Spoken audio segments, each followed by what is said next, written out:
আসসালামু আলাইকুম। দেশ এবং প্রবাসে যারা আছেন আমাদের যুব সমাজ, মুরব্বী এবং সবাই একত্রিত হয়ে আমাদের গ্রামের সৌন্দর্যটাকে বাড়িয়ে নেওয়ার জন্য নিজের অর্থায়নে আমরা গ্রামের ভিতরে প্রায় 1000+ ফুট আমরা পাকা করেছি। আর সরকারের পক্ষ থেকে আমরা প্রায় 400-500 ফুটের মতো পাকাকরণের কাজ পাইছি। গ্রামের লাস্ট প্রথম মাথায় এবার আমরা যেদিকে গ্রামে ঢুকি এইখান থেকেই দেখেন কতটুকু সমস্যা, এখানে গাড়ি নিয়ে যাওয়া যায় না, হাঁটু পর্যন্ত কাদা। তো ঈদের পর থেকে এই পর্যন্ত আমরা 3বার কাজ করা হয়েছে নিজ অর্থায়নে।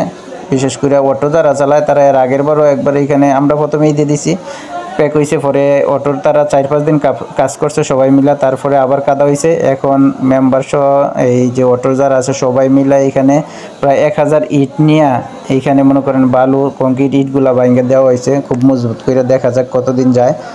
আর সবাই দোয়া করবেন এইভাবে মিলেমিশে যাতে গ্রামকে সুন্দর রাখার প্রচেষ্টায় সবাই একসাথে এগিয়ে আসে এবং সবাই যার যার জায়গা থেকে সহযোগিতা করি, পরিশ্রম করি, খোঁজখবর রাখি। ধন্যবাদ, সবাই ভালো থাকবেন।